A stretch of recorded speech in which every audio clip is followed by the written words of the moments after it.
Hello, BookTube. These are dark days here in our little corner of BookTube. Dark days threatened with the rumbling, ominous portents of haul wars erupting. Uh, Channel after channel has been doing book hauls, one on top of another, each with an increasingly taunting tone in the voice. Kevin Towle Reads did one just today, an excellent haul. And Joseph Reads Books did one, and also an excellent haul, fantastic haul. I'll leave links to both their videos down below.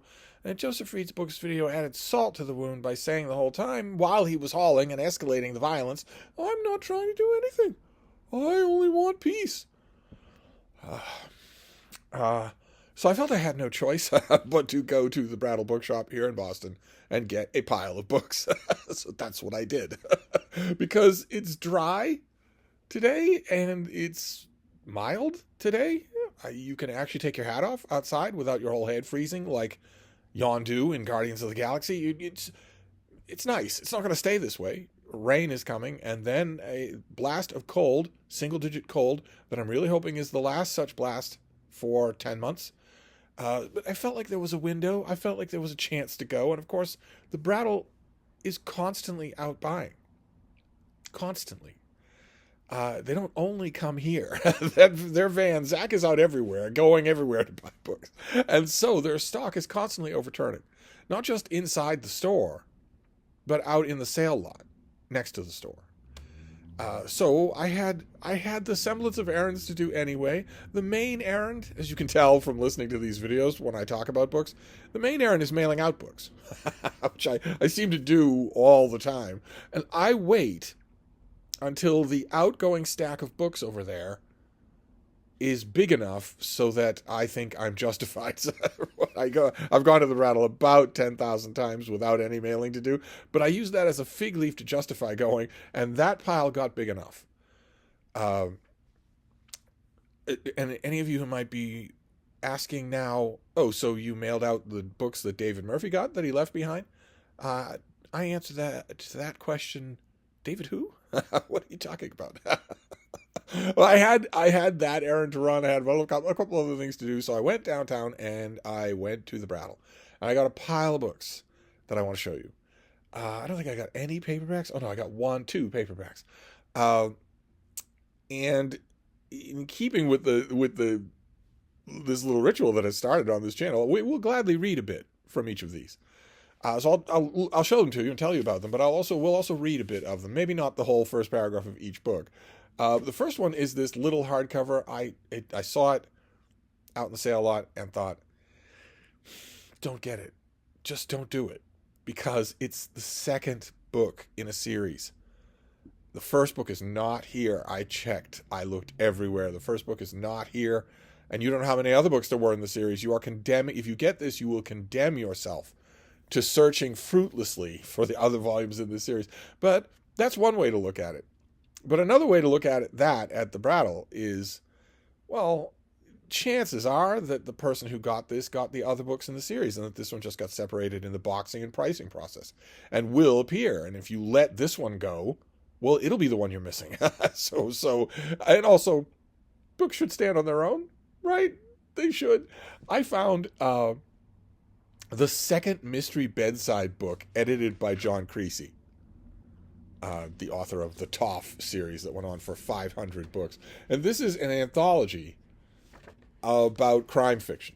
It's short stories, it's excerpts, and it's also little bits of nonfiction with an introduction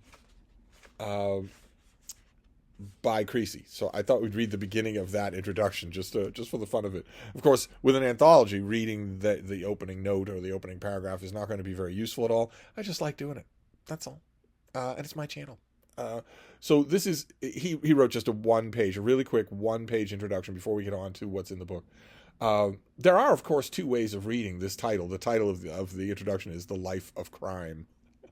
The solemn or the somber and the lighthearted.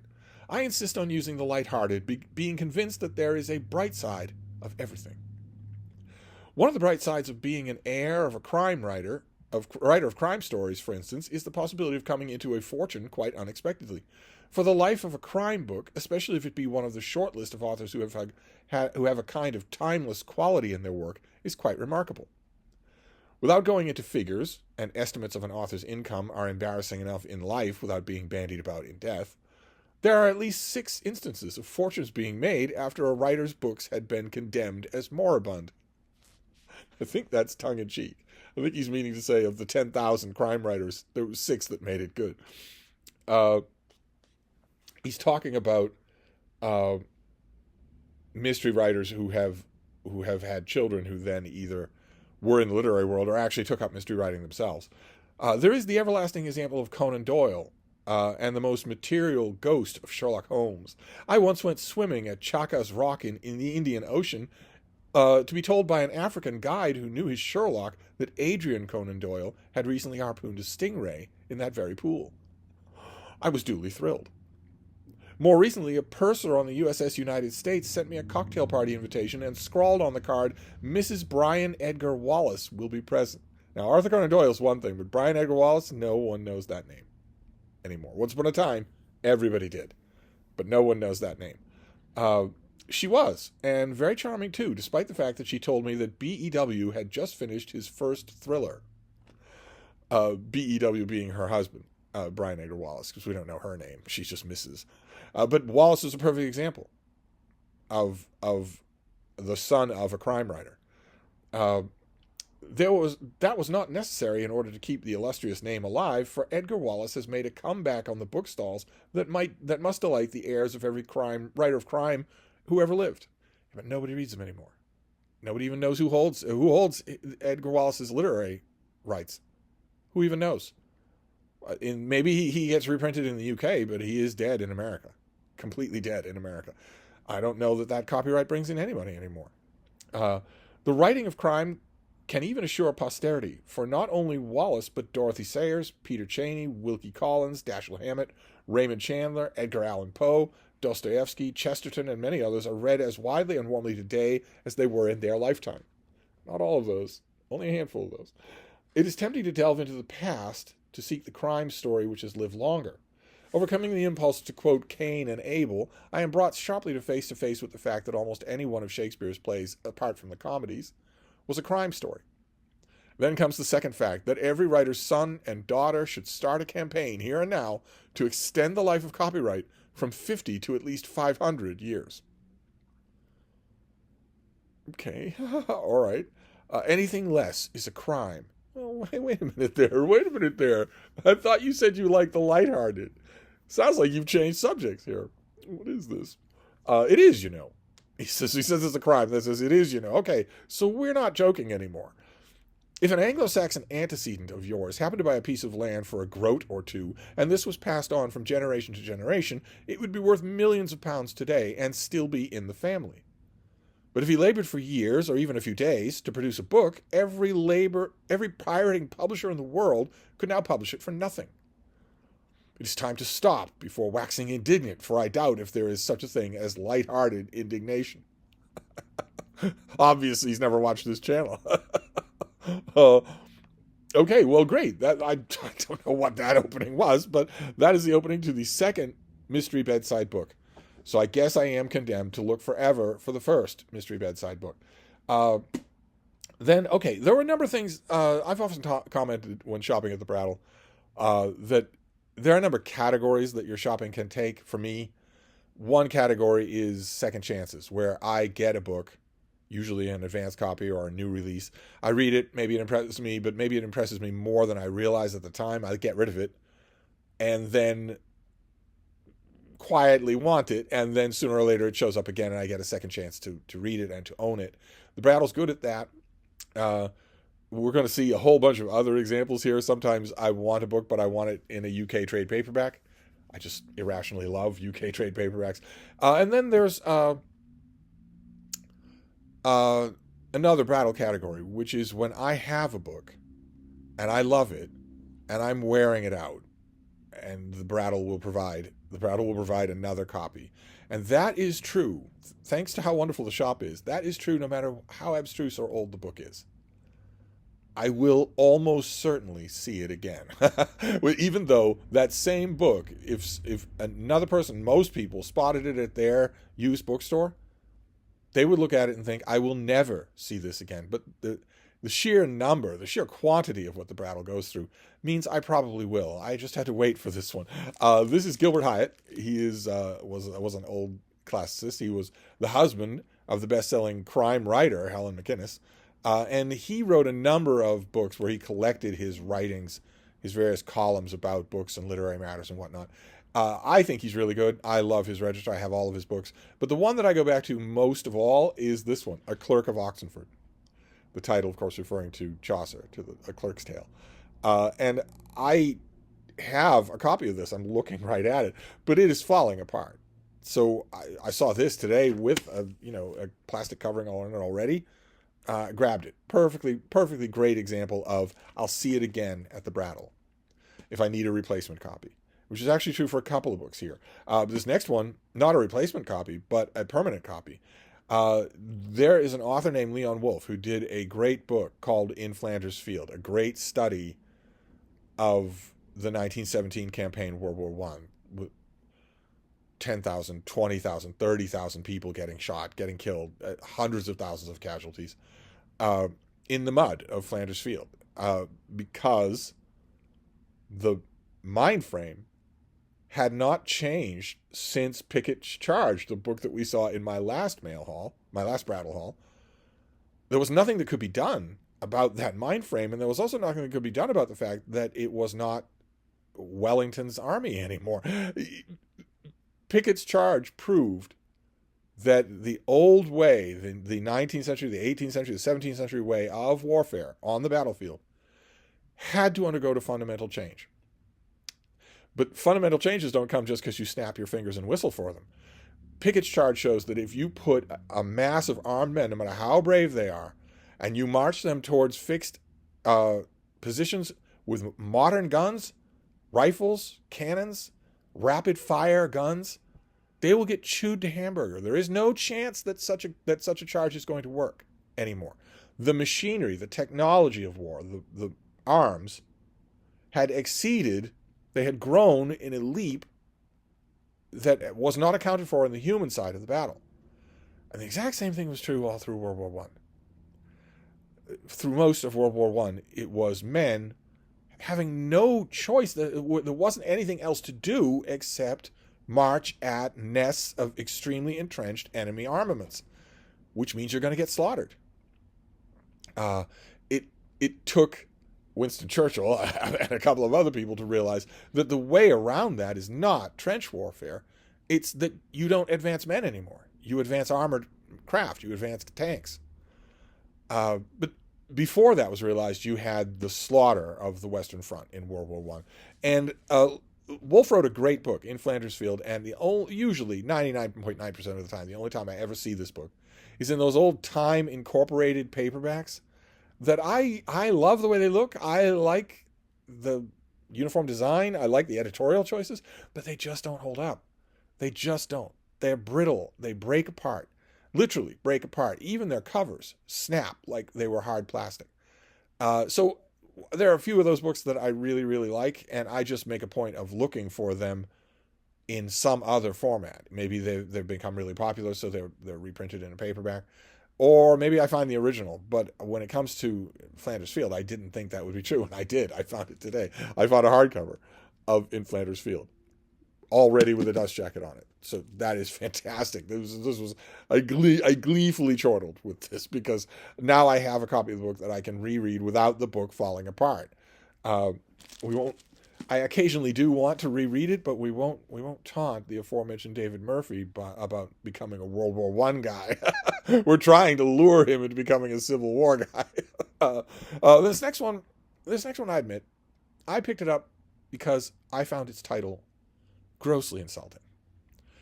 And then I realized, once I had it in my hand, I realized, oh, well, but this is just a serious natural history, and you do want this. This is by J. David Henry, and it is called Red Fox, the Cat-like Canine. I don't believe that there's any record anywhere of a red fox ever patiently waiting while a human serves it a bowl of delicious gourmet food, eating that gourmet food, then looking at the human who's saying, was that good? And swiping their face with a gigantic paw full of razor-sharp claws. I don't believe there's any example of that. But anyway, I don't know what. I haven't read this book, so I have no idea what this author means by that hateful, heretical, sinful subtitle. But this is about Vulpes Vulpes. This is about the red fox and other foxes, I assume. But I glanced at this, and it looks like it's mostly about the red fox. I don't know if there are color photos. No, they're all black and white. Oozu poop poop. Oozu poop poop. So this is... Oh, no, there is one color photo at the beginning there. There we go. How lovely. This is a natural history of the red fox. I love popular natural histories. Absolutely love them. And I have a whole bunch of them. I've had people who come over here and look at the books and say, sometimes have said, you know, you ought to make just a zoo. You ought to make a bookcase that's just a zoo. Bring all your natural histories together, whether it's wolves or panda bears or moose or polar bears or the blue whale or foxes or whatnot. Bring all these things together. And I tell them, shut your pie hole. I'll organize my books the way I want. Then I found the aforementioned UK trade paperback of Red Earth and Pouring Rain by Vikram Chandra, who was also aforementioned because we mentioned his book Sacred Games just the other day. This is his debut novel. This is Faber and Faber. This nice. I just love the way UK trade paperbacks feel, the way they sit in the hand. They're a little bit stiff. The paper is a little bit thicker, but they take a beating. I have read some UK trade paperbacks many times. This is a tough novel to summarize. The more I look back on it, the more amazed I am that Chandra was able to sell it to an agent or sell it to a publisher. It's a big, sprawling, almost formless collection of endless stories. Oh, wait, we were supposed to be reading things, weren't we? We were supposed to be reading books. Oh, well, we'll start with this one. This doesn't really have a summarizable plot.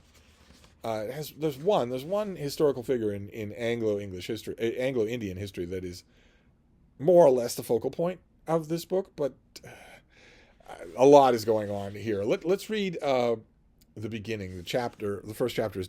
before. Gives you a sense of what's coming. It's a wild book. The U.S. trade paperback is quite pretty. This was not. I'm not usually, when I go to a UK trade paperback, I'm also upgrading in terms of aesthetics. That's not true in this case. I just prefer this. That's all. Let's see here. Although every cover of this book is going to have a monkey on the cover, and any of you who have read the book will know exactly why. Let's see here. The day before Abhay shot the white-faced monkey, he awoke to find himself bathed in sweat, a headache already cutting its way into his skull in a razor-thin line across the middle of his forehead. He lay staring at the slowly revolving ceiling fan that picked up dust with each revolution through the hot air, adding another layer to the black stains along the edges of its blades. Much later, he rose from the bed and stumbled to the door, rubbing his face with the flat of his palms. As he looked out at the sunlit courtyard with the slightly dazed eyes of those who go away laughingly on journeys and return only to find themselves coming home from exile, his mother swayed across the red bricks, carrying a load of freshly washed clothes on one hip, and vanished into the stairway leading up to the roof. In a room diagonally across the courtyard from where Abhay stood, his father's ancient typewriter beat out its eternal thick, creating yet another urgent missive to the national newspaper about the state of democracy in India. A single crow cawed incessantly. Abhay forced himself out into the white, blinding square of heat, feeling the sun sear across the back of his neck, and hurried across it to the damp darkness of the bathroom. He stripped off his clothes and stood under the rusted showerhead, twisting at knobs, waiting expectantly. A deep subterranean gurgle shook the pipes. The showerhead spat out a few tepid drops, and then there was silence. And that is, it doesn't tell you much, but that is very much the tone of this book. It's just one story blossoming out of another, out of another, out of another. It's a wild reading experience. And I don't have a copy. Like I said, I'm not an enemy of the U.S. trade paperback. I just don't have it. Every time I get it, I give it away. But now I have this. I'm unlikely to see the Faber and Faber trade paperback of this, even at the Brattle, anytime soon. So I will hold on to this one. I say that. But the last Brattle Hall, what was that, Saturday? I found a copy of Masslow's books in the Company of Crows and Ravens, and in the video I said, I'm going to make a point of holding on to this, and if somebody wants me to find them a copy, I'll just tell them, hold on, and I'll find you a copy. And what happened the first time someone asked me for it? I sent it. So I am now without that book. Didn't even get a chance to dip into it. I'm now without that book, so I will have to wait for another copy. But the key is that that's okay, because thanks to the used book shopping that I do, I have a much higher chance of finding another copy than you do, than the recipient does. So, by all means, I should send it. That's just normal human decency, right? All right, then this next one, this is hardcover. I've read it many, many times. I have the ebook, but I've decided that I want this trilogy in hardcover. The ebook is not sufficient. I want to really hold these books, have them on the shelf, have them in my lap. This is Richard Evans' book, The Third Reich in Power. Second book in his trilogy, an incredible trilogy, really. The first book is The Coming of the Third Reich, then The Third Reich in Power, and then the largest last volume, The Third Reich at War. Let's see how this begins. I think these are tremendously impressive. The more I have anything to do with them, the more I go looking at them for one aspect or another, the more impressed with them I am. So I have Third Reich at War, I have Third Reich in Power. Now I just need The Coming of the Third Reich, which is, of course, going to be the hardest book for an American in 2025 to read. Almost impossible. Almost physically impossible to read that book. But let's see how we begin here. The Third Reich came to power in the first half of 1933 on the ruins of Germany's first attempt at democracy, the ill-fated Weimar Republic.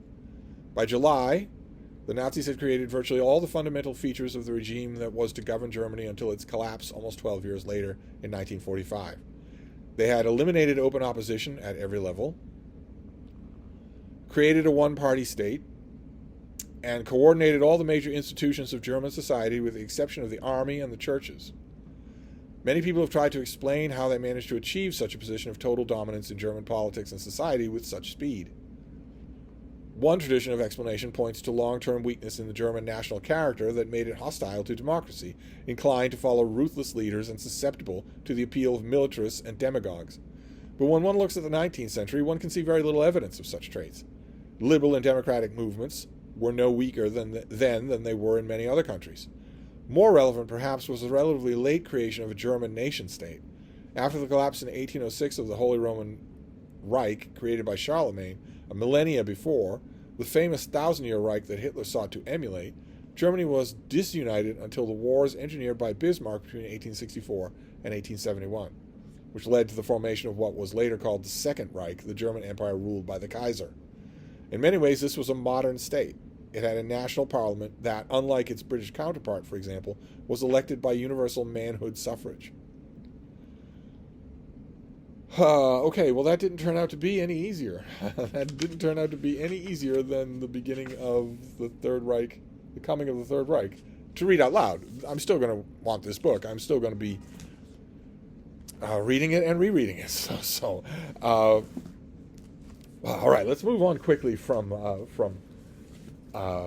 MAGA in Power here to this thing, Hal Roth 2 Against Cape Horn, a lavishly illustrated book of a husband and wife team who have an amazing sailing adventure. They decide to sail around the Cape of Good Horn, the Cape Horn, and Cape Horn does what Cape Horn so often does: it wrecks them, and they get saved. They get saved from where they managed to come ashore by the Chilean Navy, and they decide to salvage their craft, revive it, and try again to go around Cape Horn.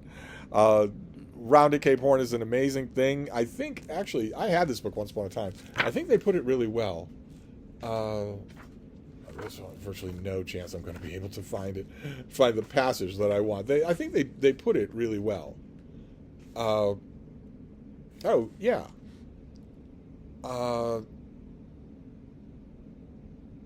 Let's see here. Just as mountaineers dream of climbing the Himalayas, sailors muse about Cape Horn. I did, for years. Some small ship sailors are horrified at the thought of going around Cape Horn in a tiny vessel. I did. More than once. And you're right to be horrified. The stories are all justified. Others are fascinated by the idea. For them, that Cape of Capes is a kind of altar, a Mecca, a place where a man is blooded, a symbol of adversity and achievement, of hardship and conquest. The sailors of old complained and boasted about Cape Horn in the same breath, cursing the experience but loving it every minute because, like going off to war, it was the greatest adventure of their lives. A journey round Cape Horn was a trip to the ultimate classroom of the sea. The graduate was a deep-water sailor. No more need be said. There's a picture of their craft, which is considerably bigger than the craft I had. And see mist-enshrouded, razor-sharp headlands there well, that'll do for a reading. I read you that part. All of this is just more of the same. But this is tremendous sea yarn. I will put a covering over this thing. My own experience with Cape Horn the first time was downright disappointing because it was easy. It was easy. It was an easy passage, and I went into it thinking, but this place is legendary. It's going to spring on me like a tiger out of the bulrushes. But no, it was easy the whole time. And I kind of mouthed off. I was extremely young. I kind of mouthed off about that. But my second time, I saw exactly what people talked about. And my crew was no use at all. They didn't even have opposable thumbs. But this is going to be a joy. Saltwater adventures like this, I just love. I can't get enough of them. Let's see here.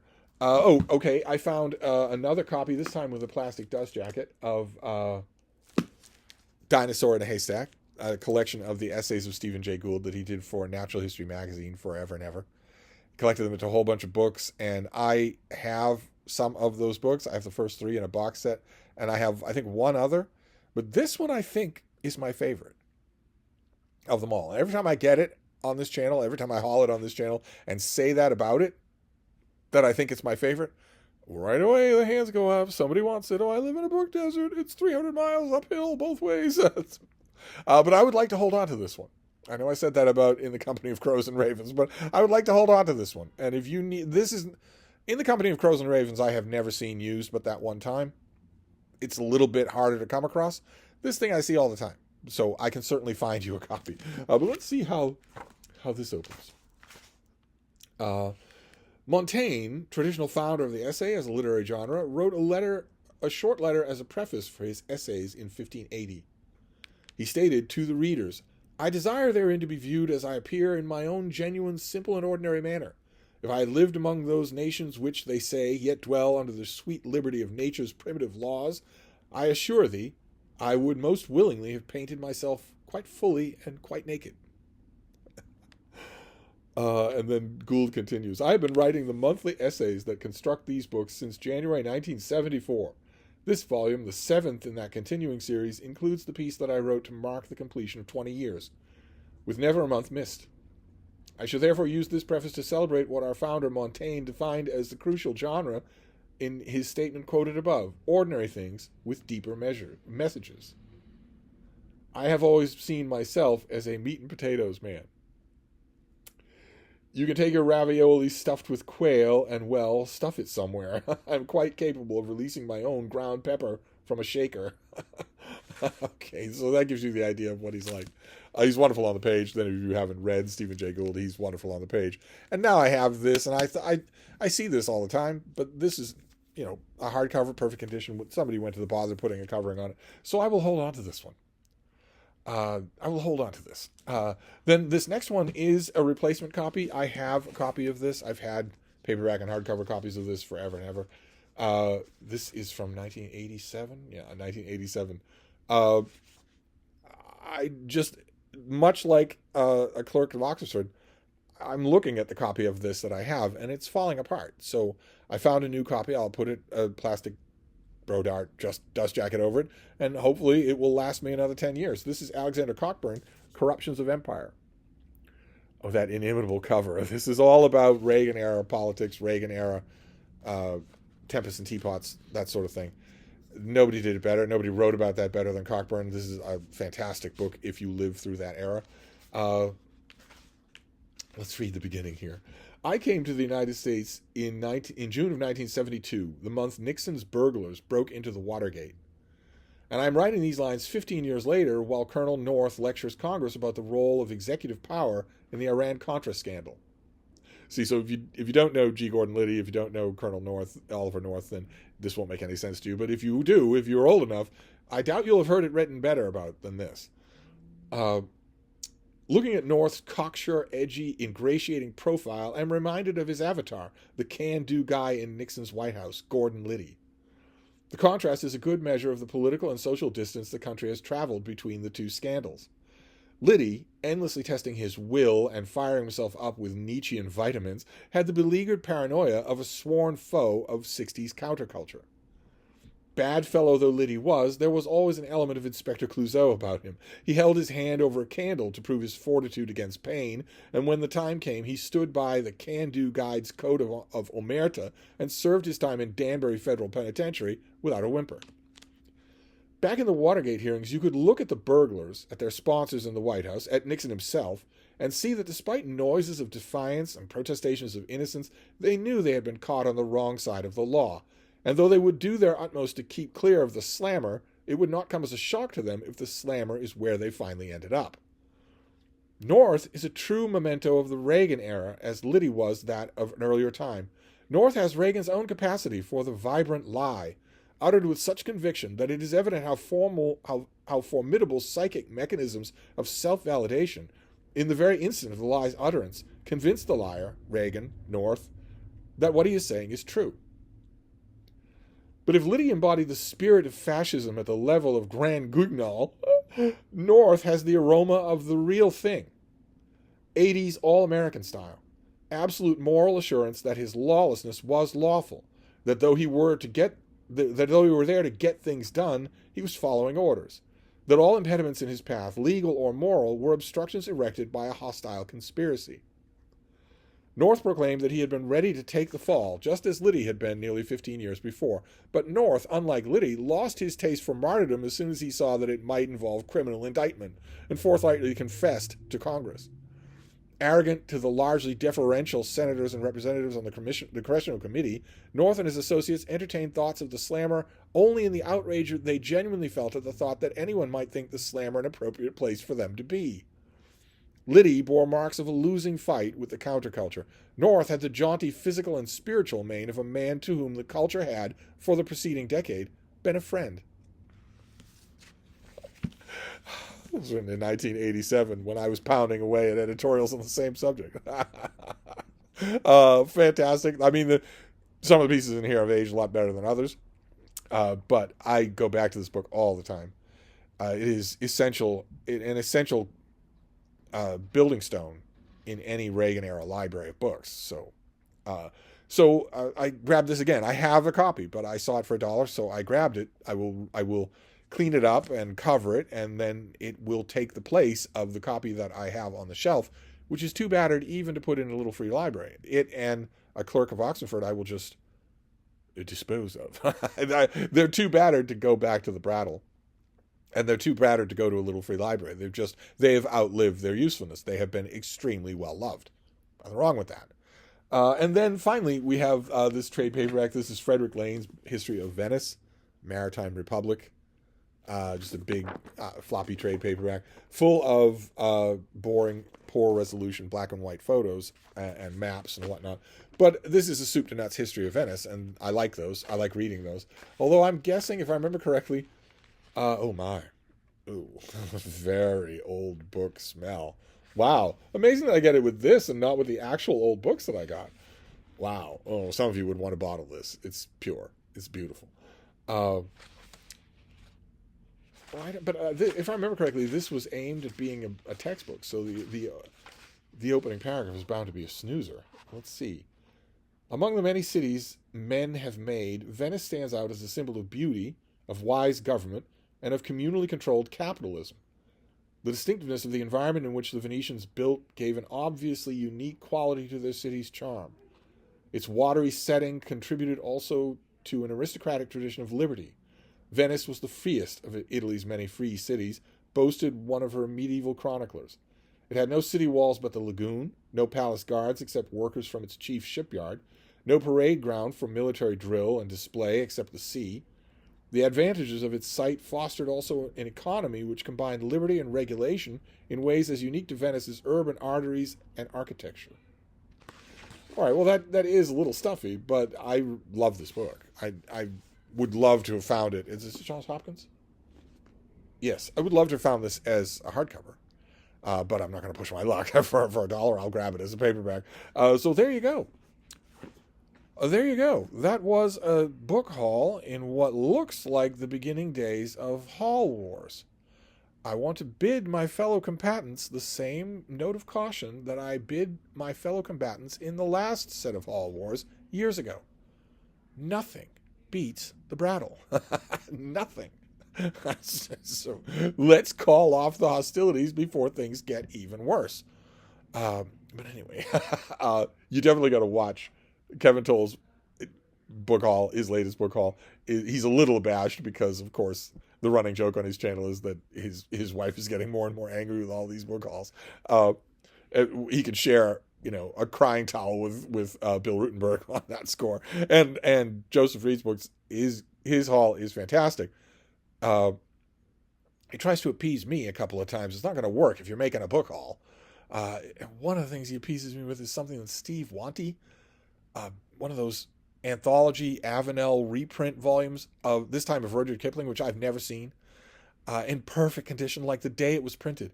And also, he went and met Mark Greaney at an author signing, which I don't go to author signings in case I need to rip somebody's liver out. I don't want to then meet them. But that was fun too. I'll leave a link to their haul videos below, and let's hope, as all peace-loving people hope all across the world, that this particular book haul on this channel is the last book haul that anyone will ever do on BookTube. But anyway, we should do a Steve Pyramid, yes? So we have Venice, a maritime republic. We have Corruptions of Empire by Alexander Cockburn. We have Two Against Cape Horn. Two people trying the horn for the second time.